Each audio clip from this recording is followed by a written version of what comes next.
All right, everybody, you're listening to WMLU 91.3 FM, and right now we have a very special guest, Shaun Katz, director of Underground Incorporated, a great film about 90s underground music that you're definitely not going to want to miss. How's it going, Shaun? It's going well, man. How you going? It's pretty good over here, so let's get right into it. I mean, first things first, how did the idea of the film come about, and when did this all start to really form? I worked in a record store about 6-7 years ago, and my boss, he was really into these kind of bands that may not have been household names, that bands that a lot of music buying public might have not even been aware of. And he got me into all these bands, and it snowballed from there. And when the store kind of stopped, and as many record stores have since then, I was wondering why no one knew about a lot of these bands, and I did a bit of research, and I was like, oh wow, and I found out about there was this whole thing happening with record labels where, bands would be signed, and then they'd have one album out, and then they'd just have their career just end abruptly. And there were all the, you Google it, you find out about a band like Handsome or Nude Swirl or My Head, and you Google it and you go, oh man, and you'll find a whole bunch of people going, oh man, that was such a great band. What happened? Why wasn't there a second album? And there was not just 2 or 3 or 4 bands. It was a whole lot of bands that were in the same boat, and I couldn't get it out of my head. And that's when I wanted to make a film about this, because I was finding that the lesser known bands, seemed to have a bigger impact on me as a music lover than some of the household names. And I had it floating around in my head, and I couldn't stop thinking about this whole phenomenon of what happened to these bands. And eventually how it all got rolling was, this isn't the only thing that I've done in terms of film. I've made other stuff in the past, and I had worked on a couple of different things with Peter Mengede, who played in Handsome and Helmet, and we'd done some things together, some music videos and short films and stuff like that. And we did a little trailer where I filmed, Peter talking about a couple of different things, and I cut that together, and that was a trailer that I sent out as part of a private link on an unlisted website to all these bands and artists and their representation, and sent that out to them and say, hey, this is what I want to do, this is what it's about, are you interested? And I sent it to a lot of different musicians that I thought would have something to say on that time and that topic. And about a fifth or a fourth of all the musicians I sent out to all came back with yeah, sounds great, when can I get a word in? And that's how it all started rolling. So it was really through that connection with Peter and your previous work that just sort of blossomed into this whole thing, right? Yeah. It's I was really lucky, and I guess Peter's involvement at the very beginning gave the project a little bit of extra, that word that I can't think of right now, but you know what I mean. And what a great place to start with Handsome. I mean, when you think of underground 90s music, at least for me, Handsome is one of those bands that instantly pops out into my head. Yeah, I mean, what an album, and obviously there's that old joke of, who? Hanson? Yeah, no, not Hanson, Handsome.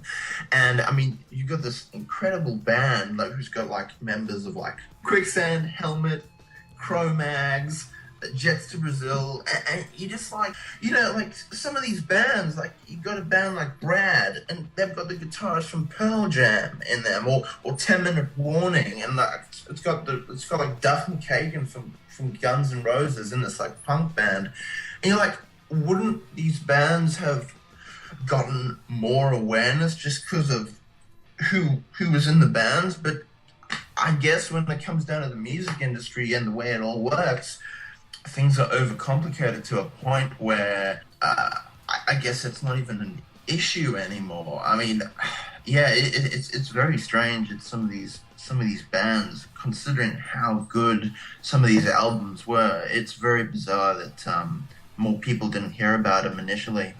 That was one of those bands that they were heavy, but they had this innate melodic quality to it, at least in a good bit of songs on that record. And a lot of 90s underground music had that quality, but it was such a diverse scene. I mean, for a lot of younger music fans that don't really know as much about the 90s underground scene as much as they should, which this film would likely fill that void for them. I mean, how would you describe the scene to them?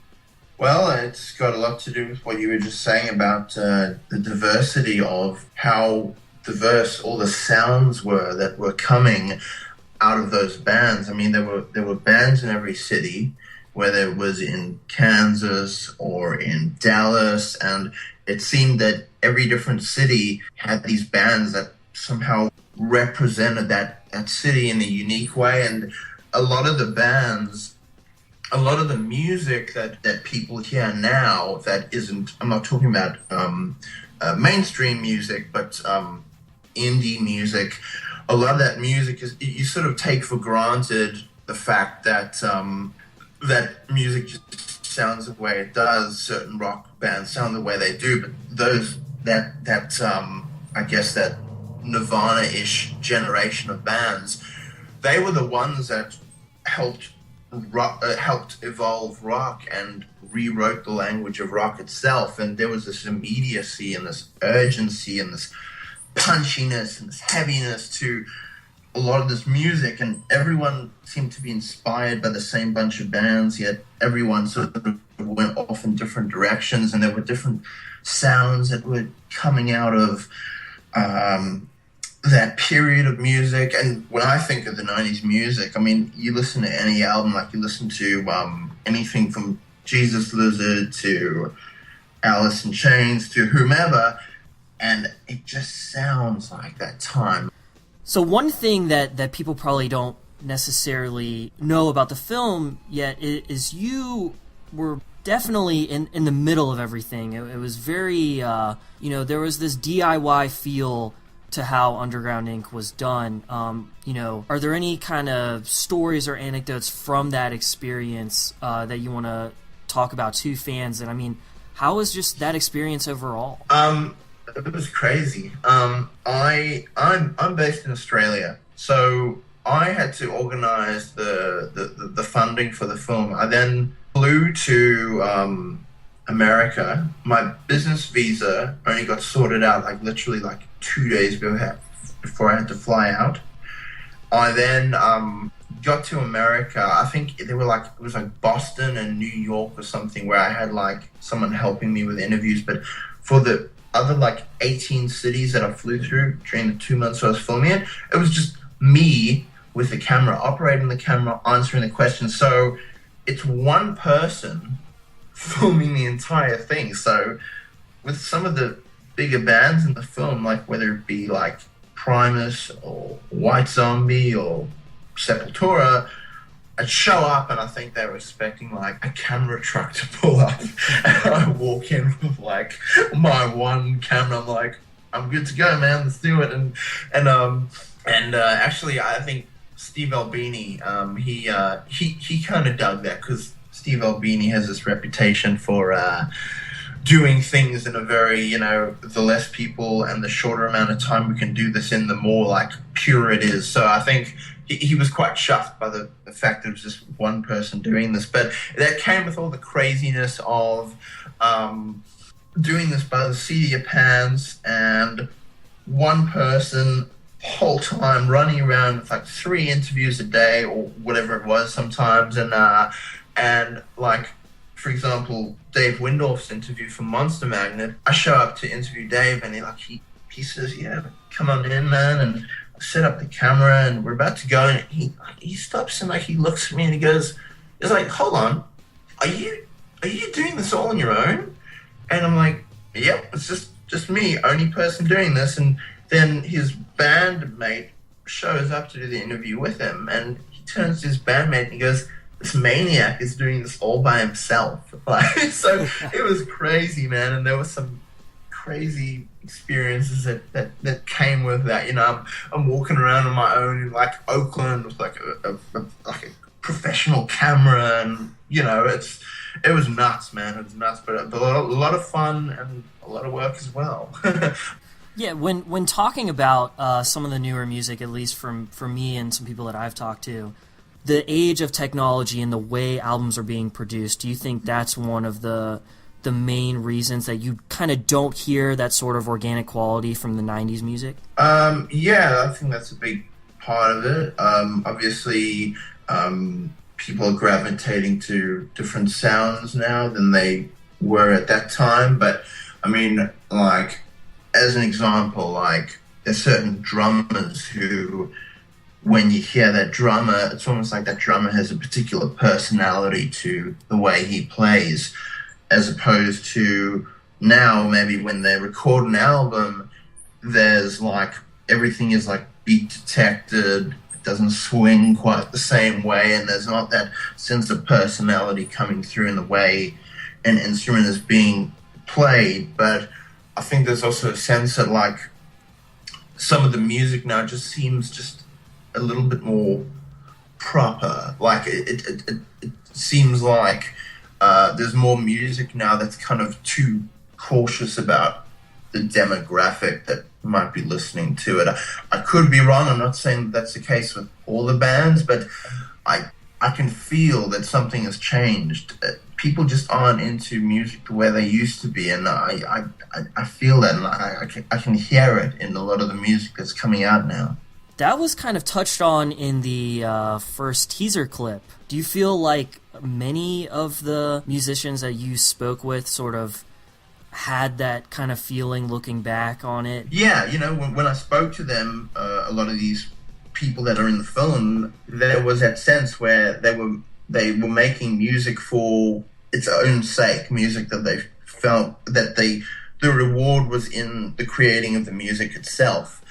And they did have a particular appreciation for that time in terms of the energy, and in terms of the fact that music from that time, it was a complete turnaround from the music that had just come before it with, you know, the hair metal bands. So, you know, a lot of the bands that were a part of, whether it be grunge or post-hardcore or industrial, the general sense was a sense of non-judgmentalness where, you know, it didn't matter what you looked like. It didn't matter. You didn't need to have the teased hair or the crazy get-ups like some of the hair metal bands did. You just showed up with your instrument and you just played, and you were judged on the value of what you could do musically and how, like, into it you were. You know what I mean? Like, how immediate your music was. Moving forward, one thing that is touched on a little bit is the involvement in record labels in the 90s. And one of the reactions to sort of the Nirvana, Pearl Jam kind of break was these major labels throwing money at a lot of bands. With that in mind, though, there were obviously some struggles with labels withholding records or dumping bands because they're firing people or clearing house in a way. What were like some examples of label struggles in the film, or is there any label struggle that kind of stands out the most in your interviews with these musicians and producers?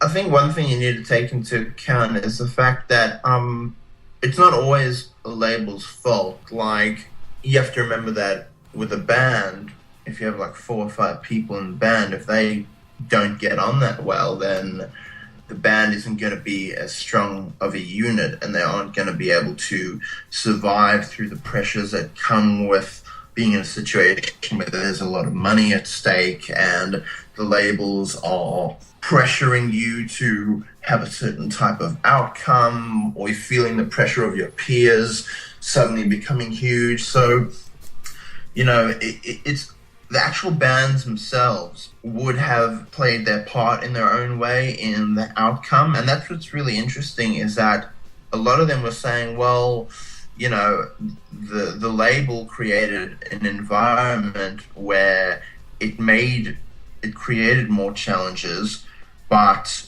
there were also things that we did as well that probably created issues for us as well that we could have avoided in hindsight. And that is what I found most fascinating. But then there were examples of bands who did sign to, say, a smaller label, and then they found out in their contract that there was a clause in their contract that they weren't aware of, that the smaller label had to deal with a bigger label where they could license any of their bands to a major label. And then the band might find themselves in a position where they were suddenly being bossed around by a label. It was never the same. There was never two bands that had the same circumstances, and that's what was the most interesting thing about talking to such a wide variety of musicians. So you pretty much got to run the gamut with all kinds of different scenarios and stories. I mean, basically, do you think that's like a reflection of just how diverse of a scene the 90s was? I don't see any connection between the business side and the music side. I mean, the music was the music, and sometimes a struggle with a label, if there was tension between a band and the business side of things, that came through in the music sometimes, like that tension between the company that had signed the band and the band itself. If they hated the label that they were at, they might make songs where, like, they were giving the finger to the label, and that kind of aggression was coming through, was sort of being filtered through into some of their songs. In that sense, kind of, but there were always different things, because these bands, they weren't born out of these big labels. They were born out of that sense of making music, I guess, as a reaction to what was around them. The music came from its own place, and it eventually became, I think, all about, what kind of deal are you getting? And I think the music eventually lost a lot of the purity that it had in the beginning, and the purity and the vitality that music had only lasted a couple of years, and it sort of got polluted by a lot of things like big companies signing these bands and the big amounts of money that became involved in it. It lost a lot of that very quickly, and I think that was a big regret for a lot of these bands, and that's the thing that made the biggest impression on me while I was talking to them. Okay, so one question that I definitely wanted to ask you: there's so many great bands that are covered in the film, including For Love Not Lisa, Handsome, My Head, Pa, and the list goes on and on. If you could pick, 2 or 3 bands that you feel should have truly, quote unquote, broken to the mainstream, who would those bands be for you? Straight off the top of my head, I'd say Brad, which was like this. There was Brad, and then there was Satchel, and they had an almost identical lineup. So they were pretty much the same band, but I think they changed their names for sort of contractual reasons. But the singer from Brad and Satchel, Shaun Smith, is just the smoothest singer. He's just got this amazing voice, and they weren't a rock band. I mean, some of their music touched on psychedelic rock occasionally, but there was a lot of funk in there. There was a lot of soul music in there, and it completely veered away from a lot of that big rock Seattle sound. And I mean, he just had the most amazing voice, and the songs were a bit more refined and adults, if you will, than a lot of the other bands who were making more guttural kind of noisy music. So to me, I hear a band like Brad and I think I can't imagine why they haven't gotten the attention that they deserve. I mean, you got the guitarist from Pearl Jam, Stone Gossard. He plays guitar in Brad, and I know he's very involved in Satchel as well. So it's very strange that they're a band that haven't gotten more attention. Another band, I mean, My Head, for example. I mean, cool surfer, bubblegum grunge, three-piece power trio, singing songs about cars and hair and all of this just out there, just the most bizarre lyrical content. But they had these like Beatles-esque kind of way of writing their rock songs, and I'm very surprised that they didn't get bigger and didn't go past that first album. In fact, My Head is an interesting example of timing, because if you listen to My Head's album, the band didn't go beyond that first album, but just a few years after they brought out that one and only album of theirs, the Foo Fighters appeared, and they were pretty much doing a very similar thing to My Head. So you can speculate, did that have something to do with timing, or didn't it? Who knows? And a third band, I mean, there's so many bands, man. There's so many good bands, and so many of these bands had a bigger impact on me than the bigger bands had. I mean, you had Sugartooth, who were just like this big rockin' big ball of sound, and then on the second album they had all these hip-hop beats and on their records, and they were just doing it, just had the coolest sound to it. And you sort of think, well, were people like in the music industry or on radio that like they were like so like they had this kind of tunnel vision of it has to sound like this and it has to sound like that, and you sort of wonder why they didn't just hear this and they go, oh man, that's, it comes down to that thing of, instead of trying to find the thing that sounds like the band that just became big, why don't you take something and create the next big thing out of it, instead of trying to copy what the next big thing was. So to kind of build off of some of the bands that you mentioned, one thing that stands out with me with a lot of the bands covered is there's a good bit of kind of genre blending going on with some of these bands. Like with Sugartooth, and even with Paw in some respect, with their kind of underlying southern sort of tinge in most of their songs. That was one thing that kind of strikes me as very, very original to that scene. There wasn't any prior thought to, we need to sound like a rock band or a metal band or post-hardcore. There was a lot of, little blending with elements of funk and even different kind of sounds. Do you think that was basically one of those things that sort of created this underground, almost like kind of a cult feeling with some of these bands? Well, I think where that all came from was the fact that bands from different genres were like all buddies with each other. I mean, I think the music world is a very insular place where if you're a musician, you'll eventually know most of the other people in the music world. And I think that there was an element of cross-pollination where, a dude from like the punk scene would hang out with someone from like, a soul band, or not a soul band, but something very different to punk, So you had all these different bands hanging out together, and I think they kind of influenced each other. And I think that came through a lot in the music where, like, for example, you'd have a band and college radio would play like a band on an alternative show, a metal show, and a punk show. So at the shows, there'd be all these people that would show up who would be like metal kids, grunge kids, and all these bands would be into these different things, like say Sonic Youth or whatever, and they'd all get together and it would go off that. So there were a lot of these bands that didn't bow to the typical rock stereotypes of, okay, you need to have a song like this and then there's a guitar solo, and a lot of the music was very much a reaction against the stereotypes and the confinements of traditional rock music at the time. So that was a big part of it, yeah.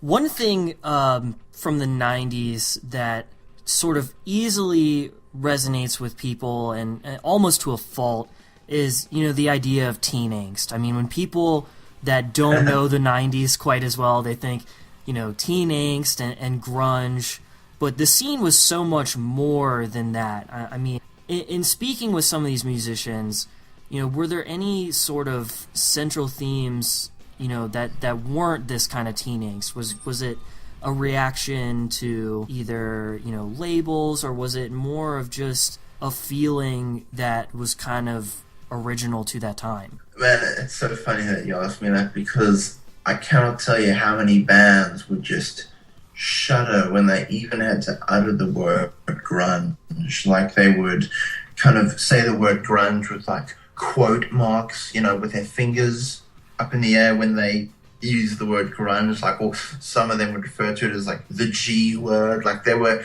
I think that there was a big disconnect between the way the music press interpreted this music versus the musicians' intentions. And yeah, I mean, there was a lot of angst in some of it, and there was a lot of anger in some of it. But when you're that age, you probably are more inclined to make angry music than peaceful, tranquil music. Anyway, I mean, these are all young people making this this music, but it wasn't always just grunge. It wasn't always just angst. For people who might only be aware of, say, the household names like your Nirvana or Pearl Jam or Alice in Chains, there was a whole lot more music happening than that. I mean, there was you had industrial, you had post-hardcore with bands like Jawbox or Quicksand. You had bands like the Afghan Wigs and Brad, who were borrowing more from soul, for an example. So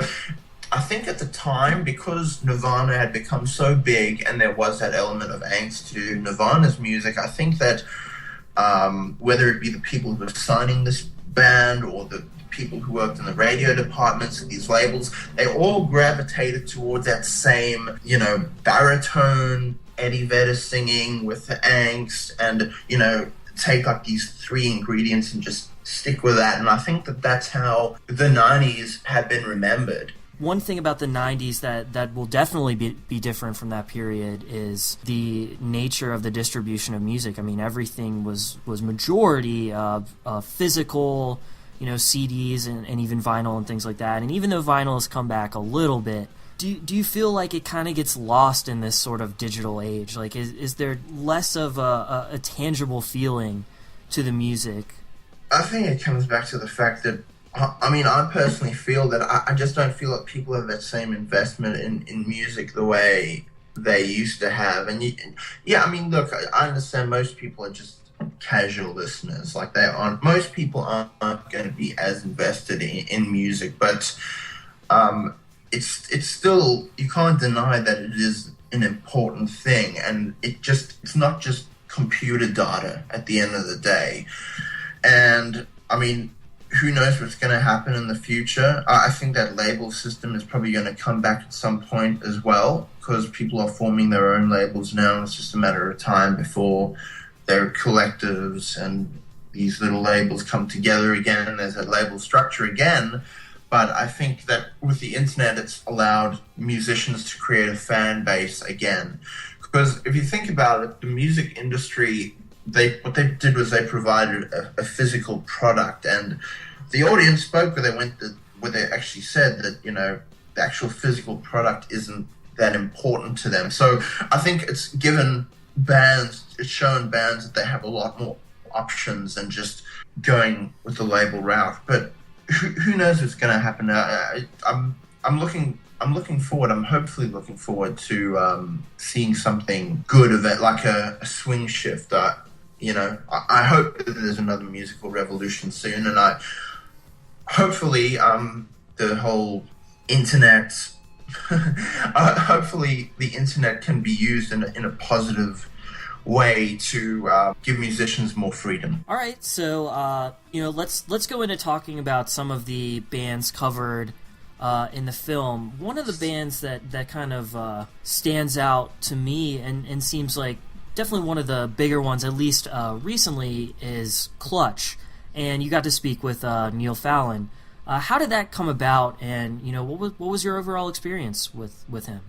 Oh man, that was something that I was really looking forward to. That was the last interview that I did, and that was kind of like my little, cherry on top. Like, oh man, I got to meet Neil Fallon. So, I'm a big Clutch fan, and I contacted them through their manager, and they said they were interested. And I actually interviewed Clutch while they were in Australia. Like, I live in Australia, and when actually I had to travel to the States and film it all there in a country that I wasn't actually based in. But Neil was touring through Australia, which is when I interviewed him. And because he was the last interview that I did, I was able to take what I'd edited so far and get him to fill in some of the missing pieces to just get that bit of extra information. And I mean, Neil, he's such a brilliant lyric writer, and it was really eye-opening to get to hear from a band who has really steered the course, who hasn't given up, who went out and fought the alternative wars, the 90s wars with the labels, and came out as a solid unit. So if you think about how many bands there are that maybe released one album or three albums, these guys have been the same four guys the whole time of their existence.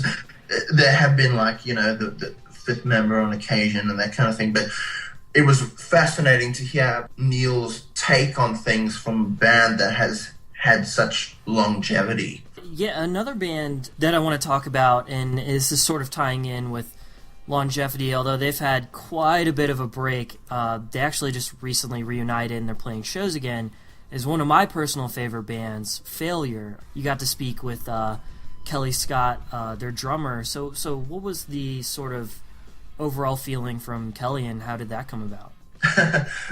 Kelly is awesome.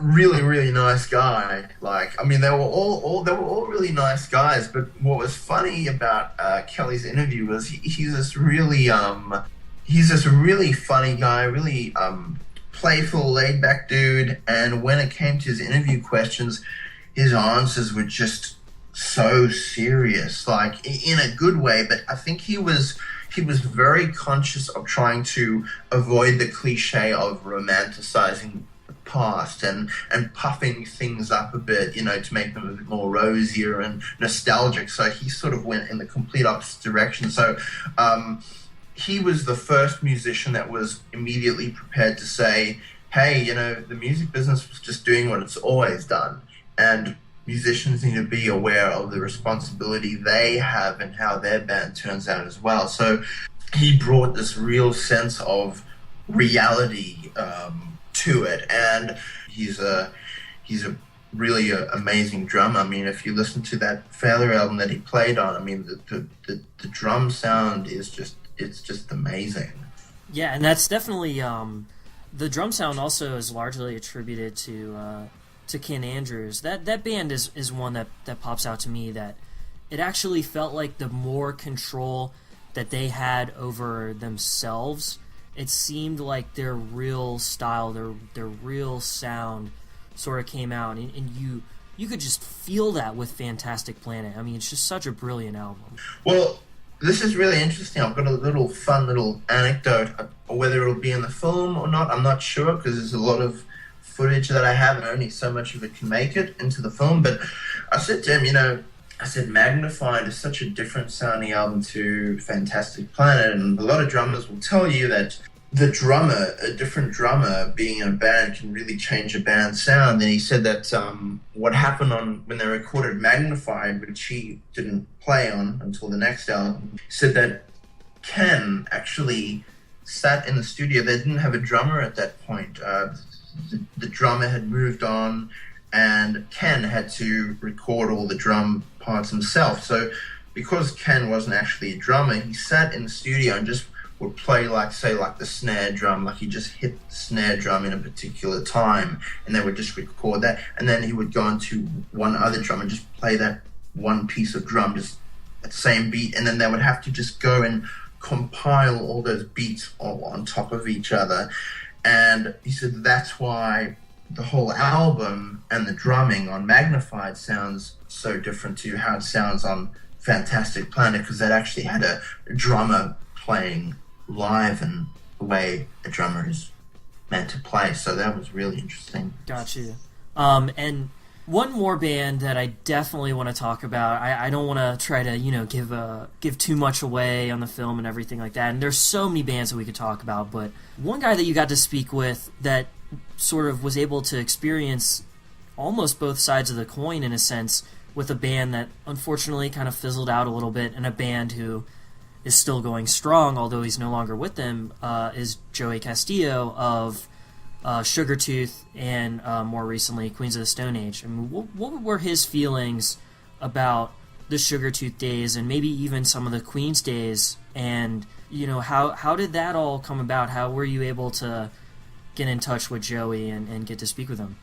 That was a treat. That was really cool getting to speak to him, and an honor as well getting to speak to him, because he's this drummer that so many music lovers revere, and he's been in all these great bands. Like, he's played with Danzig as well, and I contacted the Sugartooth guys, which wasn't actually that easy to find. Like, I had to search around before I found the singer, and contacted the singer, and he was like, "What other bands do you talk about in the film?" And I told him, and then he said, "Yeah, okay, look, I'm into doing this. I'm up for doing this." And he said the bass player Josh is into it as well, and the drummer Joey C, who's played in Queens of Stone Age, is into it as well. So when I interviewed Joey, I interviewed Josh with him at the same time. Even though in the teaser you only see Joey just for that little clip, but they were interviewed together at the same time.